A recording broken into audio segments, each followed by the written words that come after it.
I just saw the coolest tutorial and now I have to try it. So, Caesar has a heat transfer vinyl called Brick, and Brick is thick. It's supposed to add like some dimension to your designs. But you can use Caesar DTV, which is their printable iron-on, and layer it on top of Brick and it creates like an embossed look. So we're gonna try it. Now, I already did my DTV in a separate video. This is what it looks like. It's all printed out, weeded, and transfer taped. It's ready to go on our shirt. So now we just have to do the brick part. Okay, so we're gonna layer this text underneath the pennant. I've already cut the pennant, so I'm just gonna make that invisible and then hit make it. We're gonna mirror it for iron-on. You're gonna wanna cut on the light cardstock setting. Then place your piece shiny side down on your mat. Okay, we are ready to cut. Okay, now we weed.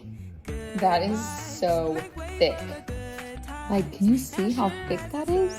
Okay, let's put it all together. Preheat to 340 and 15 seconds. Go ahead and preheat your shirt. Lay down the brick first and then press it. Then peel. Then lay down your DTV and press it. Then peel.